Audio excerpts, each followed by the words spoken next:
حضرت ایوب علیہ السلام اللہ کے نبی تھے۔ آپ علیہ السلام کی اہلیہ کا نام رحمت تھا۔ رحمت کے بارے میں ذکر ملتا ہے کہ وہ حضرت یوسف علیہ السلام کی بیٹی پوتی تھیں۔ ان کا نام لینت منشا بن یوسف علیہ السلام بھی آیا ہے۔ آپ کے ہاں 7 بیٹے اور 7 بیٹیاں تھیں۔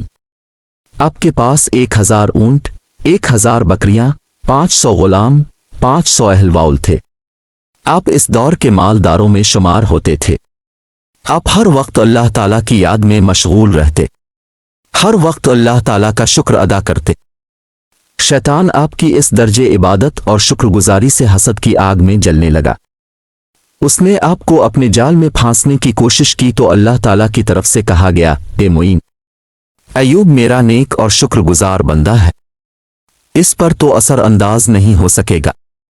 اس پر شیطان نے کہا، یا اللہ، تو نے اسے مال عطا کیا ہے، ہر طرح کی نعمتیں دی ہیں، اولاد عطا کی ہے، پھر وہ کیوں تیرا شکر ادا نہ کرے گا؟ اگر تو اس سے یہ تمام نعمتیں چھین لے تو یہ ہرگز تجھے یاد نہیں کرے گا۔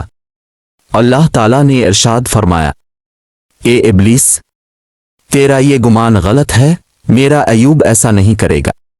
اب شیطان نے کہا، اگر تو مجھے اس کی اولاداور مال پر اختیار دے دے تو معلوم ہوگا وہ کس طرح تیری بندگی کرتا ہے۔ پروردگار نے فرمایا، میں نے تجھے اس کی اولاداور مال پر اختیار دیا۔ ابلیس یہ سن کر خوش ہو گیا۔ اس نے اپنے چیلوں کو جمع کیا اور حضرت ایوب علیہ السلام کے تمام مویشی دریا میں غرق کر دیے۔ پھر خود گوالے کے بھیس میں حضرت ایوب علیہ السلام کے پاس آیا اور آپ سے بولا، اے ایوب، تیرے سارے جانور دریا میں ڈوب گئے۔ ماں سن کر حضرت ایوب علیہ السلام نے فرمایا، اللہ کا شکر ہے، اس نے اپنے نفس سے عطا فرمائے تھے اور عدل سے لے لیے۔ اب کی بات سن کر شیطان کو بہت مایوسی ہوئی۔ اس نے اپنے چیلوں سے کہا، ایوب کے غلے کو آگ لگا دو، کھیتی باڑی سب جلا دو۔ چیلوں نے اس کے حکم کی تعمیل کی۔ جب سب کچھ جل کر راکھ ہو گیا تو شیطان آپ کے پاس پھر انسانی روپ میں آیا اور بولا، ارے ایوب، آپ نمازوں میں لگے ہوئے ہیں اور آپ کے سب کھیت جل کر راکھ ہو گئے ہیں، باغات فنا ہو گئے ہیں۔ اب پھر حضرت ایوب علیہ السلام نے وہی جواب دیا جو پہلے دیا تھا، اور پہلے سے بھی زیادہ توجہ سے عبادت کرنے لگے۔ ایک بار پھر شیطان کو ناکامی کا منہ دیکھنا پڑا۔ اب اس نے آپ کی اولاد پر وہ مکان گرا دیا جس میں وہ سب موجود تھے۔ آپ کی اولاداس مکان کے ملبے میں دب گئی۔ شیطان نے اب یہ خبر آپ کو سنائی۔ اس پر بھی حضرت ایوب نے صبر اور شکر والا جواب دیا اور عبادت میں مشغول ہو گئے۔ شیطان بہت نادم ہوا طیش میں آیا۔ اس نے اللہ تعالیٰ سے کہا، یا اللہ، مجھے ان کے بدن پر اختیار دے دے، پھر معلوم ہوگا یہ کس درجے عبادت گزار ہے۔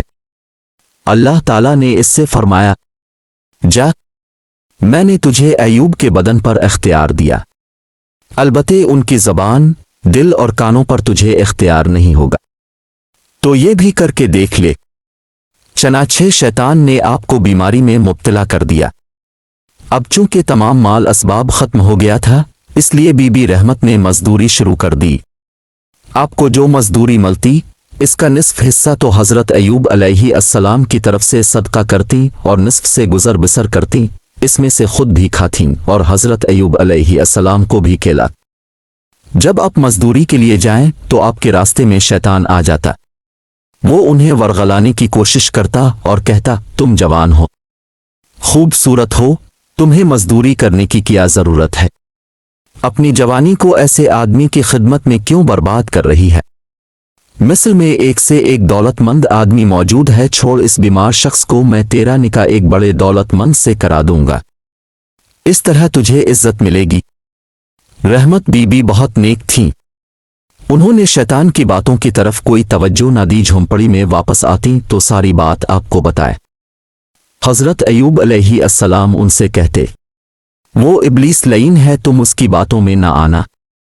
ایک دن ابلیس ایک طبیب کے روپ میں بی بی رحمت کے سامنے آیا اور کہنے لگا، اس بیماری کا علاج میں کر سکتا ہوں، شرط صرف یہ ہے کہ جب انہیں شفا ہو جائے تو انہیں اقرار کرنا ہوگا کہ انہیں شفا میں نے دی ہے، بس اس کے علاوہ میرا कोई मुतालबा नहीं। बीबी रहमत इन अल्फाज की गहराई को ना पा सकी।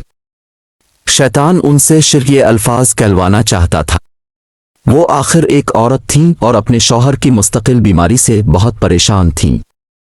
सब लोग उनका साथ छोड़ गए थे, इसलिए इब्लीस की बातें सुनकर अब खुश हो गईं और खेमे में लूट आए। उन्होंने हज़रत अय्यूब अलैहिस्सलाम को पूरा वाक़या सुनाया। हज़रत अय्यूब अलैहिस्सलाम आखिर नबी थे, फौरन समझ गए कि यह हकीम दरअसल शैतान मरदूद है। जिस तरह इसने अम्मा हव्वा को बहकाकर सैयदना आदम अलैहिस्सलाम को जन्नत से निकलवाया था, इसी तरह अब यह हम पर अपना हरबा इस्तेमाल करना चाहता है। अपने फौर अरहमत बीबी से फरमाया, रहमत यह हकीम दरअसल शैतान है। अगर मैं तंदुरुस्त हो गया तो इस जुर्म की सज़ा के तौर पर तुम्हें सौबेद मारूंगा। हज़रत अय्यूब अलैहिस्सलाम को शैतान की बात पर इस कदर गुस्सा इसलिए आया कि इसने शिर्य पैगाम दिया था, अंबिया अलैहिस्सलाम को जो ताल्लुक़ अल्लाह ताला से होता है वो अपनी औलादाल तक से नहीं होता। अब आपको खौफ महसूस हुआ कि कहीं शैतान फिर मेरी बीवी को ना बाकाए, इसलिए अपने अल्लाह ताला से दुआ की, परवरदिगार मुझे सख्त तकलीफ पहुंच रही है और आप सब रहम करने वालों से ज़्यादा रहम करने वाले हैं। यह है अल्लाह ताला का अदब के तकलीफ की निस्बत अल्लाह ताला की तरफ नहीं की बल्कि शैतान की तरफ की। अल्लाह पाक ने भी यही हुक्म दिया है कि इंसान को चाहिए कि अच्छी बातों की निस्बत अल्लाह ताला की तरफ करे और बुरी बातों की निस्बत अपने नफस की तरफ करे। आपने अपनी दुआ में कोई शको नहीं किया, कोई शिकायत नहीं की, और ये दुआ भी इसलिए की थी कि बीमारी की शिद्दत की वजह से अब नमाज नहीं पढ़ सकते थे। इस पर आपको सदमा हुआ और आपके मुंह से ये अल्फाज निकल गए, परवरदिगार मुझे सख्त तकलीफ पहुंच रही है और तो रहम करने वालों में सबसे ज्यादा रहम करने वाला है। आपकी दुआ के जवाब में अल्लाह ताला ने फरमाया, हमने उनकी दुआ कबूल कर ली और उनकी तकलीफ को दूर कर दिया। अभी अपने सजदे से सर नहीं उठाया था कि आपको दुआ के कबूल होने की खुशखबरी सुनाई गई। अल्लाह ताला ने आपको हुक्म फरमाया, आप अपना पांव जमीन पर मारें। जो नहीं अपने पांव जमीन पर मारा, जमीन से पानी का चश्मा उबल पड़ा। ये आपका खुला मौजिज़ा था। अब अल्लाह ताला ने आपको इस चश्मे में नहाने का हुक्म दिया। आप इस पानी से नहाए तो तमाम बीमारी ज़ाइल हो गई और आप पहले से ज़्यादा खूबसूरत हो गए। उस वक्त बीबी रहमत मजदूरी के लिए कहीं गई हुई थी। वापस लूटे तो देखा उनके शौहर मौजूद नहीं है। दरअसल अब इस बीमारी की वजह से सूख कर कांटा हो गए थे और अब वहां एक खूबसूरत नौजवान बैठे थे, वो कैसे पहचान पाती। उन्हें ख्याल आया कहीं मेरे शौहर को कोई मूजी जानवर तो नहीं खा गया। इधर हज़रत अय्यूब अलैहिस्सलाम ने बीबी रहमत को हैरान परेशान देखा तो बोल उठे, क्या बात है, क्यों हैरान और परेशान हो।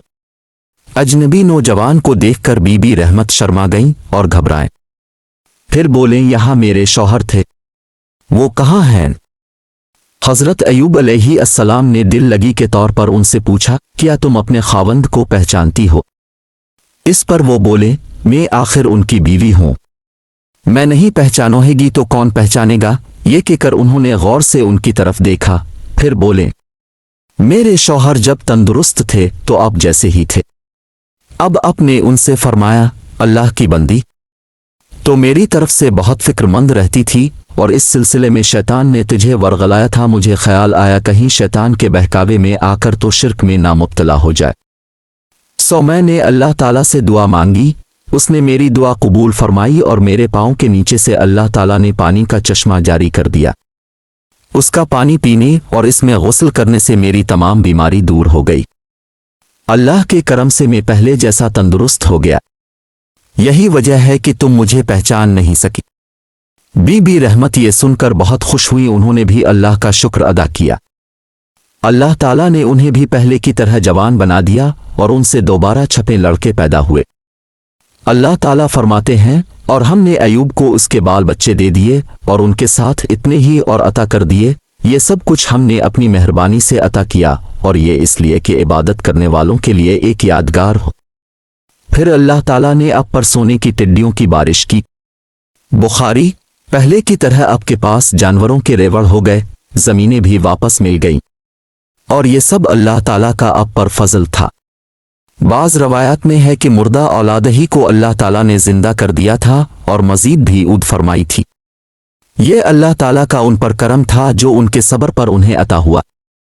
चूंकि अब अलैहि अस्सलाम ने कसम खाई थी कि अगर मैं तंदुरुस्त हो गया तो तुझे सकोड़े मारूंगा। तंदुरुस्त होने पर अपने किस्म को पूरा करने का इरादा फरमाया। इस कदर नेक बीवी इस सज़ा की मुस्तहिक नहीं थी जो हज़रत अय्यूब अलैहि अस्सलाम ने तजवीज़ की थी, इसलिए अल्लाह ताला उन पर रुस्तम फरमाया और इरशाद फरमाया, अपने हाथ में तीलियों की एक झाड़ो लेकर मार दें और किस्म के खिलाफ न करे। सच तो यह है कि मैंने उसे बड़ा सा बर बंदा पाया। वो सबसे नेक बंदा था और बड़ी ही रग़बत रखने वाला था। अपने सोतेलियों की एक झाड़वली बीवी साहिबा को आहिस्ता से कमर पर मार दी। इस तरह आपकी किस्म पूरी हो गई। इसके बाद आप अल्लाह के हुक्म से रोम चले गए, वहां इस्लाम की दावत देते रहे और वहीं वफात पाई। आपने 140 साल की उम्र में वफात पाई। आपने अपनी 4 पुश्तें देखें। आपको इलाका हुरान में दफनाया गया। सब्र करने वालों के बारे में अल्लाह पाक का इरशाद है, जो लोग मसाइब और आलाम पर साबित कदम रहने वाले हैं, बस उन्हें उनके सब्र का बदला बेशुमार ही दिया जाएगा। यानी भरपूर। पारा 23 रुकू 16 जो अल्लाह की उन पर करोड़ों रहमतें नाजिल हों। बड़ा मेहरबानी हमारे चैनल को लाइक शेयर करें और सब्सक्राइब कर तक हम आपके लिए ऐसी दिलचस्प मालूमात लेकर आते रहे तक आपके इल्म में इजाफा होता रहे। मेहरबानी करके हमारे चैनल को लाइक शेयर करें और सब्सक्राइब करना मत भूलिएगा।